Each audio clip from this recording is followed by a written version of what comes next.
What's going on, guys? Welcome back to the Cheeseboys NFL Podcast. I'm TJ, and that's my co-host Sam. And as always, we gotta start in a good place, Sam. The NFC North, the Green Bay Packers, That's the not a good Minnesota place. Vikings. That's not a good place. Not a good place for if you're not from Minnesota, probably. But let's just kick it right off. Let's get it out the way. I need to hear all your thoughts on the Green Bay Packers, the state of the Packers. So I feel like, it was easy to make more excuses after the London game than it is after this one. Like this New York game hurts a lot more than I think the Giants one did. Like it was, so I believe 27-10 was final score. Like it's just man, like I honestly, like I'm struggling to like go where to start. Like it's like, do I start with the fact that this Cobb injury might really fucking hurt us over the next couple of weeks? Mm-hmm. Like, is it like I don't know where to, like LaFleur, like I don't know what's going on, man. Mm-hmm. Like the play calling, it's just like, I mean, and obviously it's kind of been the word of the podcast so far, but like, it's just like, we're in shambles, man. Like, I don't get it. Like, it's just, the team is falling apart. Like, obviously defense, all jokes aside, still played a decent game. Like they only let up 20 points. 7 of them were given up off that punt, scoop, and score. So I mean, you can't blame the D on that. So like it's just really the offense. Like you just and like outside of leaning on the 2 running backs more, like I don't even know really what the answers are. Like it's just the play calling seems like it really needs to like have a big change for these young guys to be able to show out, because it's just like, with the play calling we have right now, it's like they just can't pick it up. Like I don't know what else to say. Like I really hope we make a move. I really do. Like I really hope we go for a guy like obviously I've seen some stretch moves, like like going for a Chase Claypool or a DJ Moore, Brandon Cooks, like someone like that. Like, but try to sign OBJ for when he's ready. Like I don't know, something. But like, with this Cobb injury, Watkins hopefully starting to practice this week. Cobb's out 2 to 4 weeks, TJ, by the way. Not sure if you knew that. And for the viewers. So he was thinking it's a good result. We were thinking potentially a fracture, but it's just an ankle sprain. So there's like a clip of him finding out it's just an ankle sprain. It's pretty funny. I'll send it to you after the pod. Yeah, he gets real excited. Mm-hmm. But yeah, it's just like, I don't even know. Like, it's really just, I feel like now is the time where, as Packers fans, and I saw a lot of comments about it, it's like, okay, now we start to panic. And that's really is kind of how it feels. And obviously you don't panic. Like I still feel like we're in a decent position to win the North. Like we are the Packers. Like I think the Vikings have probably been, along with the Giants. I mean, honestly, I think the Giants are a better 5-1 team personally. So I think Vikings, like, I think as long as we start putting things together, we'll be okay. But it's just like where, like, we need to do some real work this week to put those things together. And I think you have a decent game to kind of get the ball rolling with the Commanders. It's not a great team, which is always nice. When you have a couple bad weeks, you get a bit of a easier team. But I mean, I thought that might be the Jets as well. Like I thought after the Giants, we were going to bounce back against the Jets. So I think you really got to put some things together on offense, really lean on 33, really lean on 28, find a way to get Dubes going. Like you got to get Dubs going. Get a guy Watson going. Like I don't know what else to say. Like you just got to find a way to get the balls in these guys' hands, because like the receivers, the routes aren't working. When they do, they're dropping balls on occasion. And then again, TJ, I mean, this was a U stat that you told me before the podcast, but we're also, I believe, Rodgers is the 7th most sacked quarterback, which is just not a stat that you're used to seeing as a Packers fan. So got to start getting some better pass protection as well.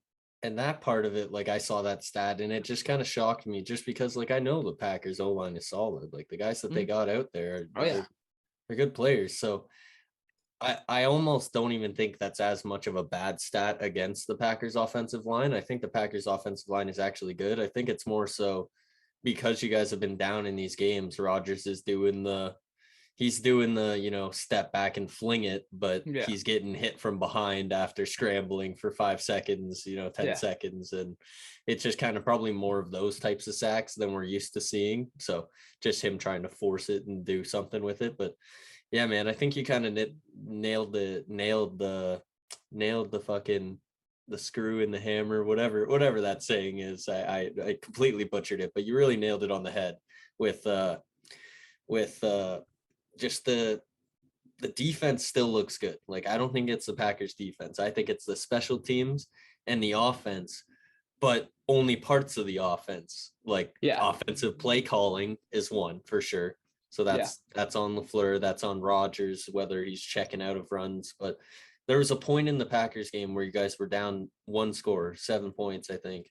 And Rodgers threw 3 straight passes, I think 1 completion, 2 incompletions, and then you punted the ball. And then I think that was the blocked punt right after that, or something like that. I could be mistaken in my order of events, but either way, it became a 2-score game, like 10-point game, just because he just 1 score down. It's time to abandon the run, even though AJ Dillon previous drive smashed through a guy's head. Like, it's not really making sense in terms of that. But in terms of where do the Packers go, I think you're right as well. Like, you said it's like a far stretched move to say Claypool and DJ Moore. And me and Sam kind of were talking about this a little bit before the podcast, but I made the comparison to, if you're a Dallas Cowboys fan, the 2018 Cowboys team. The Cowboys were a pretty solid defense. This was when Leighton Vander Esch and Jalen Smith were starting to hit their prime. Chido, Jordan Lewis, the dogs were out there. D-Law was still there, obviously, and then their offense was anemic. They let Cole Beasley, they let Des Bryant go, and then it was Allen Hurns, Michael Gallup, do it by committee team, and it went horribly.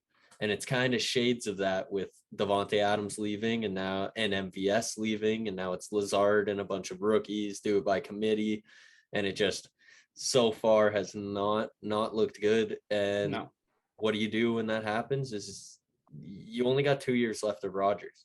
Yeah, you can't just hope that the rookies are going to put it together past the deadline, or you can't trust the rookies when it comes to a playoff game. Even if Dobbs and Watson start to put up crazy numbers, who's to say that they don't get shut down in one game? You know what I mean? Like, they could just get frustrated in a game and it just all falls apart. And then boom, now we wasted one of our final years of Rodgers. Yeah. So that's why I don't think it's that far stretched of a move to be like, let's go get a DJ Moore. Let's go get a Claypool. Like, let's go for it.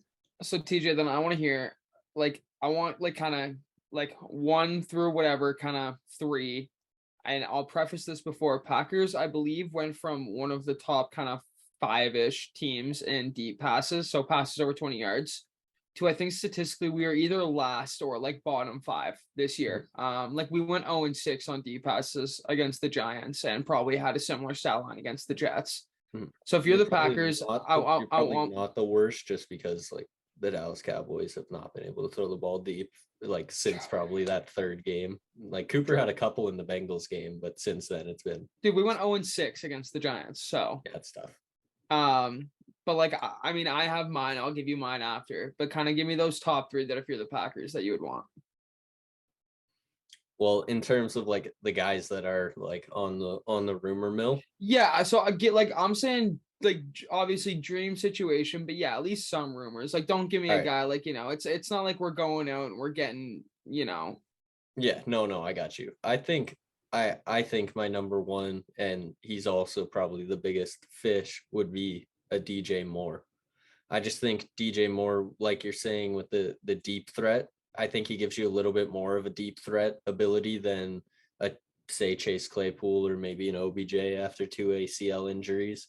So I'd probably go DJ Moore, just because I think he makes you so much more dynamic. And then also the way that a Lazard, who's a big body kind of possession red zone guy, the way he'll be able to play off of DJ Moore will be a lot smoother than the kind of redundancy of having a Lazard and a Claypool, 2 just big humans. So I think he'd probably be my number 1. But then all in all, saying that, Claypool's probably my number 2, just because of all those things I said. He's got the red zone ability. He's a good possession, throw it up and let him get it guy, which does fit Rodgers' style in some aspects. But yeah, and then besides that, I mean, I guess 3rd, I said all the names. I'd probably want OBJ 3rd, just because if you did get OBJ and if he was at least somewhat healthy, before the end of the season and he gets clicking, like, at least last 5-6 games he gets in, him and Rodgers could do some spicy stuff if he's healthy. So yeah, no, you're not wrong.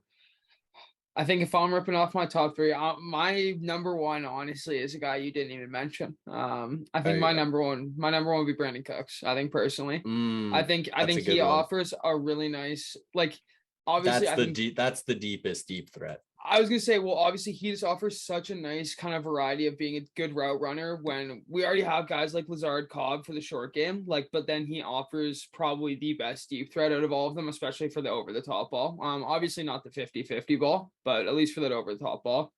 So I think I would probably have him 1, and then I'd probably throw DJ 2. For all the same reasons that you said. He's also a young guy. We haven't actually seen him with a good quarterback yet. I mean, he could be a guy that you give him a good quarterback and he's automatically a top 5 to 10 wide receiver. Like, there's really, like, there's obviously, he very well could be the exact same guy he's been, but he, like, without any proof, you have no idea what this guy could be. And then I think probably 3, I'd go like the Claypool OBJ. It's really just, it's a tough debate for me. I think I'd probably go OBJ, just because similar to Cooks, it's just a bit more of a veteran guy, been in kind of, more locker rooms, would know kind of what he's coming for the team or to the team to do.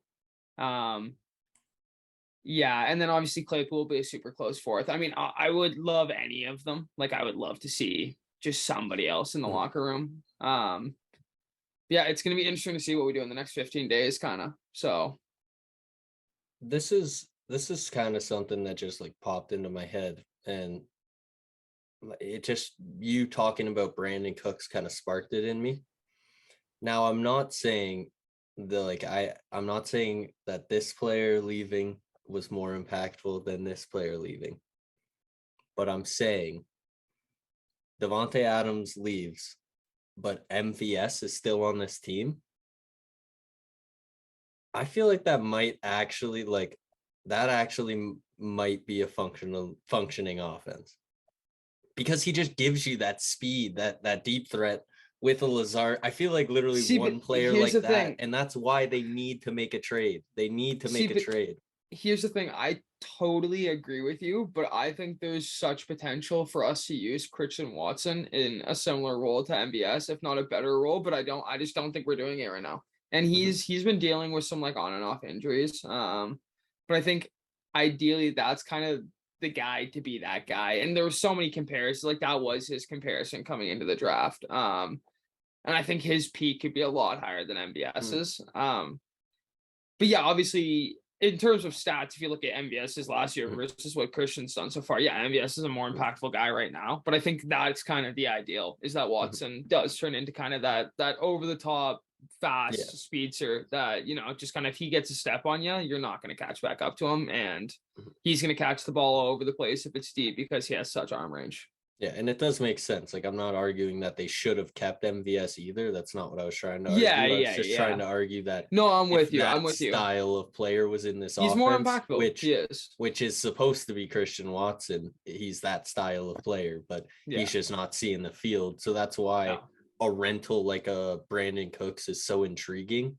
Yeah, because it would add that element to the Packers that could literally change their offense. And then, like, on top of that, your running backs are doing this well despite a lackluster pass game. Yep. Which, imagine when everyone's scared of Rodgers throwing the ball again. Yep. Like, AJ Dillon and Aaron Jones fantasy owners just wait till that, when they're getting like 5 yards before contact at the and that's the type of stuff that can happen if you get a guy like Brandon Cooks. Like, just one guy. Literally, I think we're one guy. We're one receiver away from being, I think, a team that is fighting for the NFC again. Yep. And then looking at what you were saying with just with the Commanders game up ahead, I feel like that should be a game where, like you said, the offense gets back on track. But not only that, it'll be a nice game for the defense to get some confidence. I'm expecting some heavy pressure, some sacks, like that. Their offensive line, at least when we were playing them, had 3 like rookies / guys who hadn't played like plugged in because they were just so injured, so beat up. I think Scherf might have been one of their only guys that they actually had. And yeah, so I expect the defense to go hard. And just to touch on the Packers, just because we haven't gotten to dive into the Packers that deeply as of yet, what are your thoughts on like, you know, some of the key star players? I'll just reel off some names. You could just kind of quickly give me your synopsis. So my personal favorite defender on the Packers, Quay Walker. Quay. Honestly, from kind of the games that I've seen, he's been like, I don't actually know kind of stat wise what he's been doing. Obviously, it's not like he's really been in talks for defensive rookie of the year. He's in and out and stuff. Yeah, he's definitely in and out. We rotate those guys a lot. Mm-hmm. I think, but like, you know, it's not like you're not coming out of a lot of games being like he had an amazing game. There was one game, I can't remember exactly what game. I feel like it was probably halfway through the season so far, where he had a game where it was kind of like, okay, Quay played a nice game that game. Mm-hmm. But yeah, so far he's not a guy that you're kind of like, you know, like Quay, like, come on, man, you got to be better. But he's also, he's not seeing the field as much because they have 2 studs in front of him, which isn't really Devondre hasn't been as great either. And like, obviously he's coming off a first team all pro season, so it's hard to keep that pace up. See, I didn't pay as like I watched the Packers games, but I wasn't paying as much attention to Campbell last year. So I kind of had that feeling when watching like Packers game more so this year, because I've also been diving in because we do these podcasts and my co-host is a Packers fan. So I gotta make sure I watch. And I was watching him, I'm like, yeah, like he's I like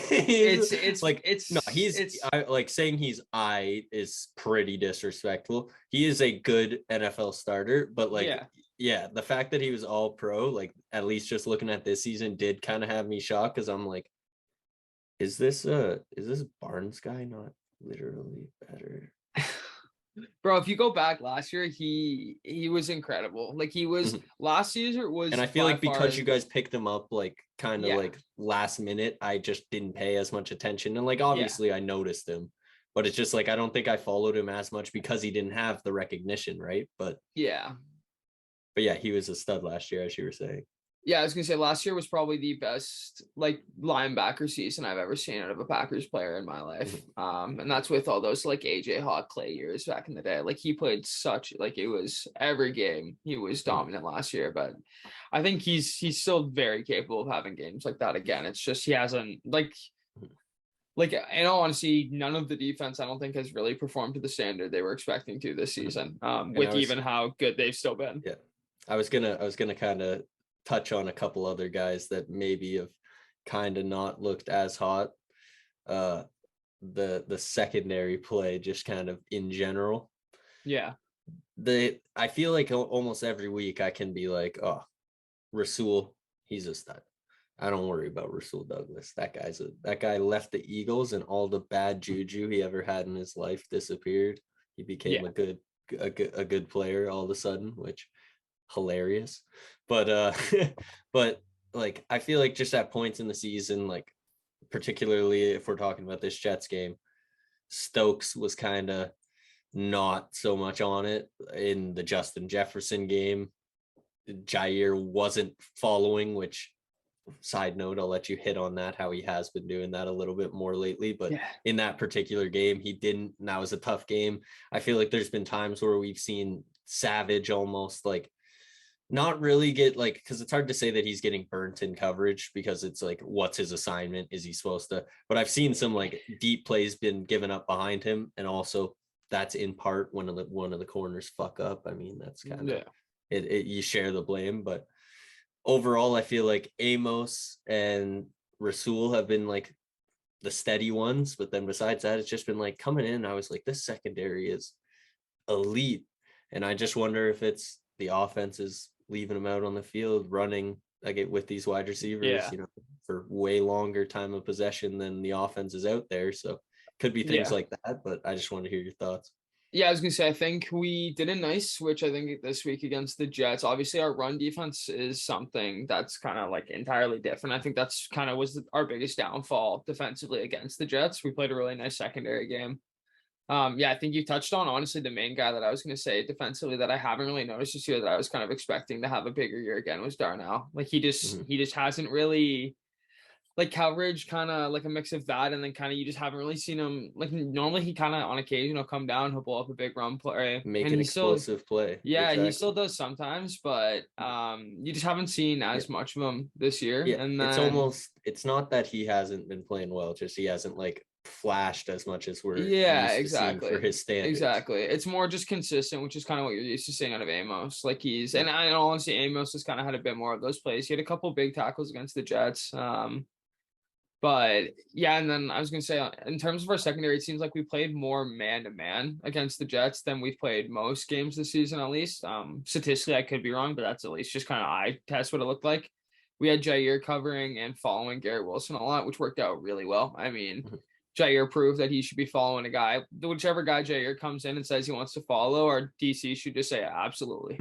Go for it. Absolutely, John Money. Go you follow whoever you want. You want to follow the quarterback, man? You go for it. You do whatever you want to do. Yeah. There was like 3 plays in a row where Wilson was playing defense on Jair. Like it was just like he was all over him. So I think honestly, our defense is built for man. I think we just got to play more man, keep Rasul in the slot, have Stokes follow whoever else Jair doesn't want to. Yeah, it's just So I don't know. So I take it that you are, yes, in favor of following.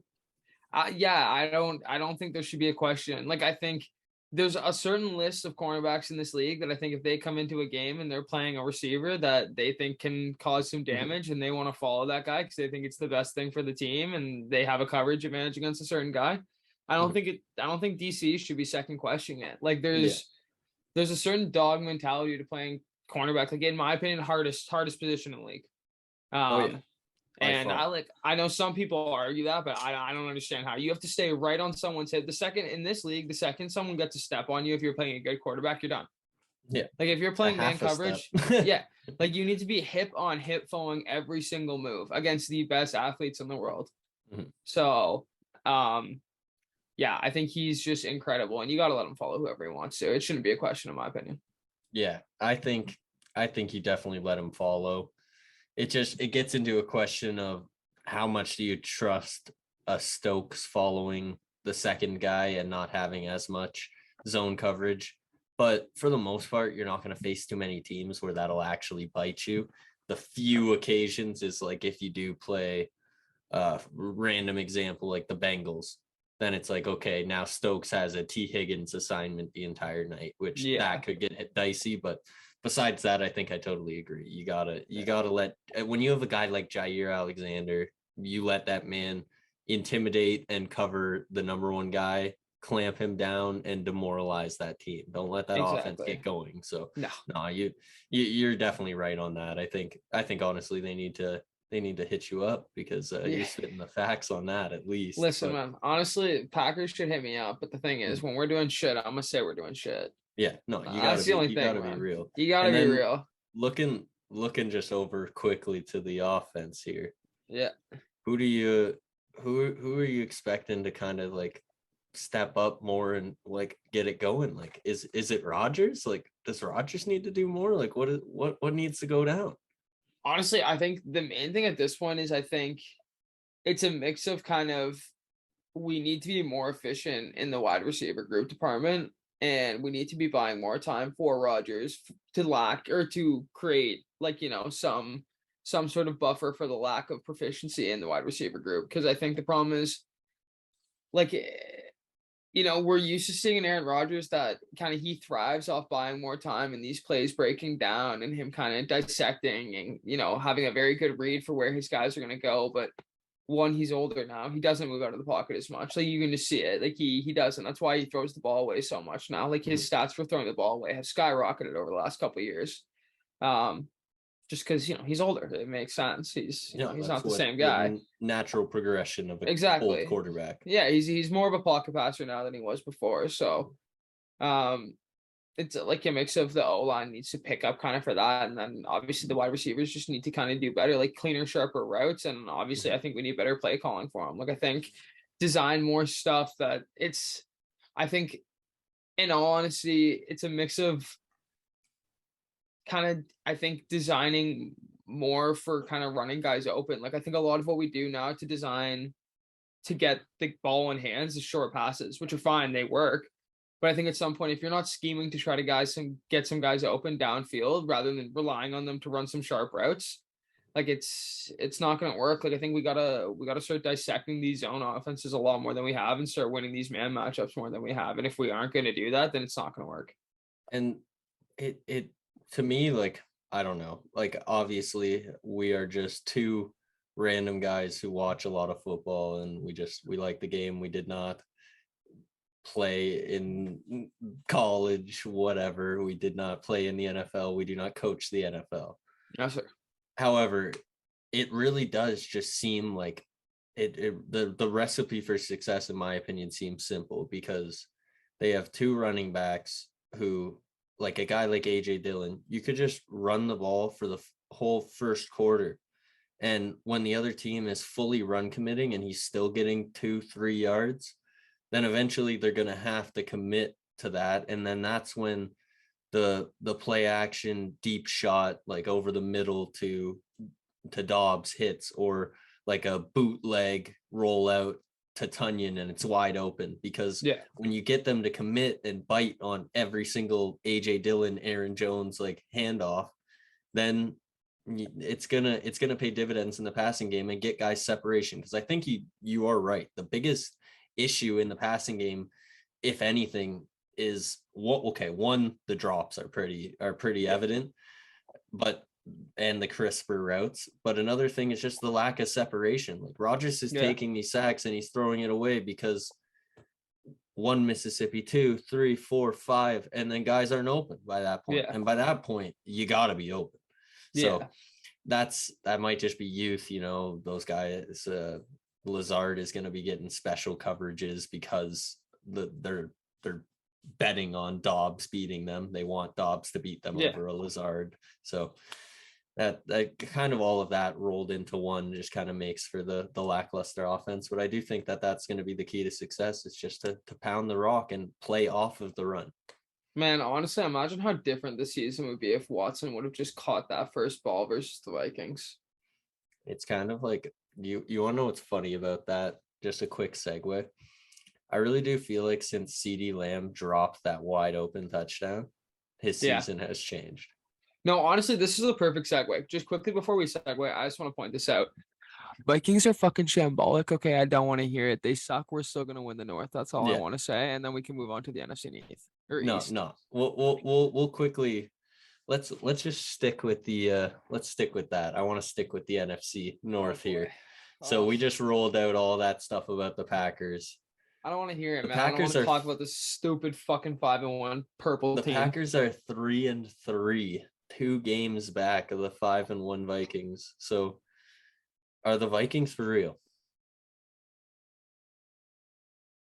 I never want to say yes, personally, like as a Packers fan. I mean, okay, so here quickly. I'm just gonna pull up their games, and I'll read you some scores, and you can tell me what you think. Okay. Yeah. Well, so they started the season. Yeah. Go ahead. Obviously, 23-7 Packers. Okay. Bounce back loss, Eagles. They destroyed them. JJ got shut down. Everybody knows what happened that game. 28-24 against the Lions. 28-25 against the Saints.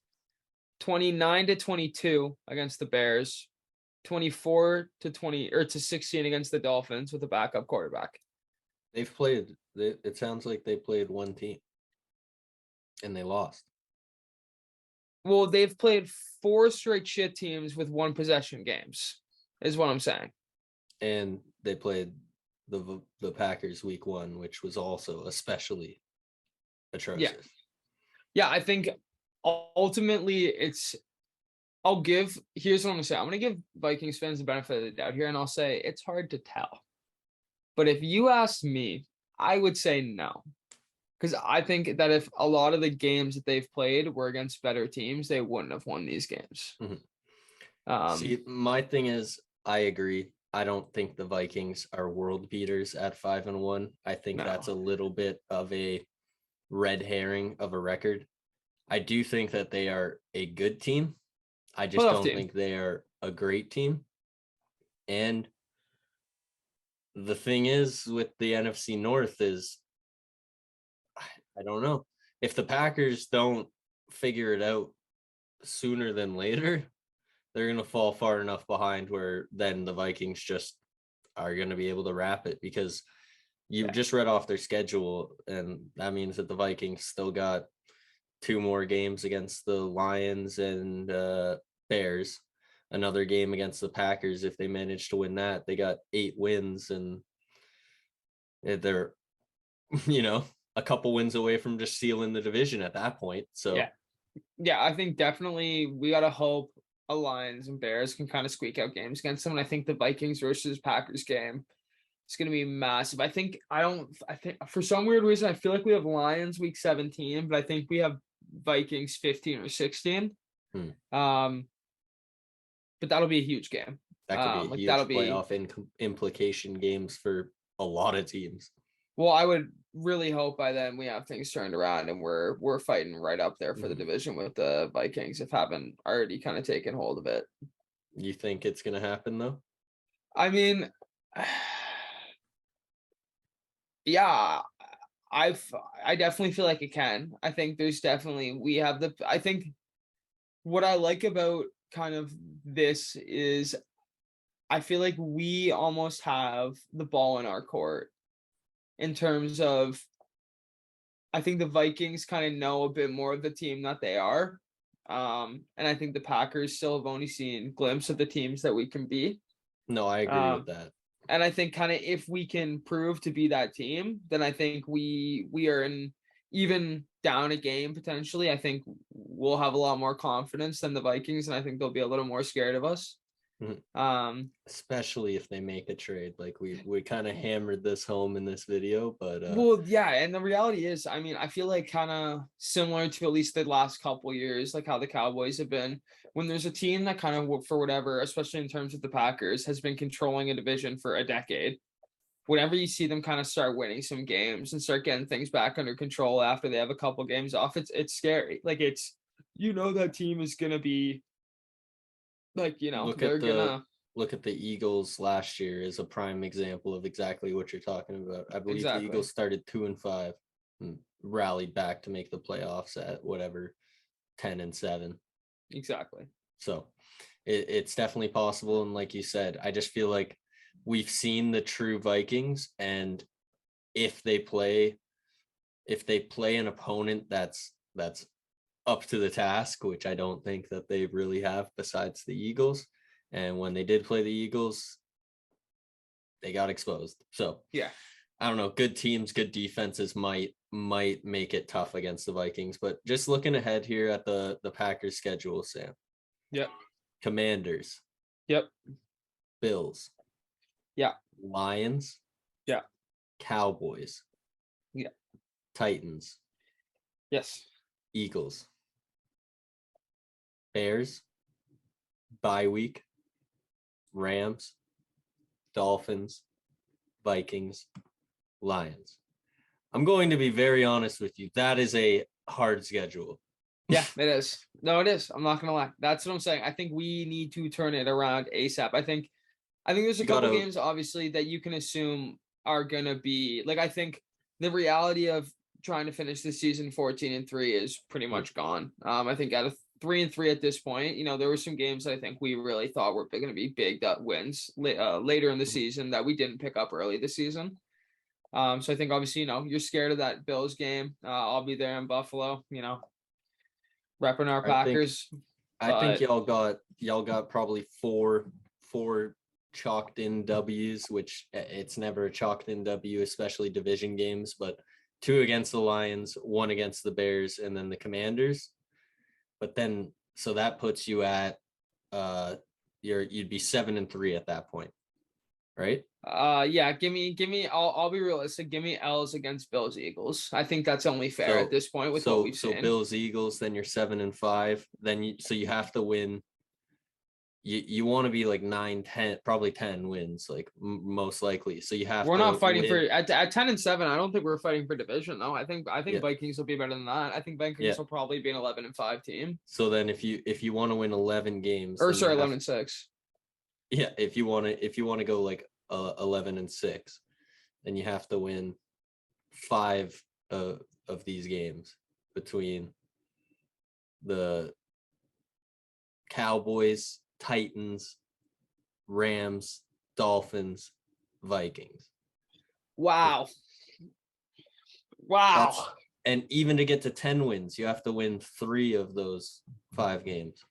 Dude, we might not make the playoffs this year. It's kind of like just hitting me right now. That's a tough schedule. Like you said, Sam, there is zero time to turn it around. They have to beat the Commanders and they have to make a trade instantaneously, lose to the Bills, but start to get it turned around, get hot against the Lions, beat up on a Cowboys defense that's insane. Then if that Cowboys game could turn your season around, if you manage to beat like our vaunted defense, because then the momentum going into a Titans game and then going into an Eagles game, it could snowball from that point. So yeah, the other thing is Aaron Rodgers has been known to pick up momentum kind of into later in the season, and then we go on a run, and then we lose in the playoffs anyways. November, December at Lambeau, it probably filthy. gets his juices flowing. I believe Aaron Rodgers. I could be incorrect, but it ended up. I was gonna say I believe it got called back, but the potential pick 6 that almost happened on one of the first plays in the game to Sauce.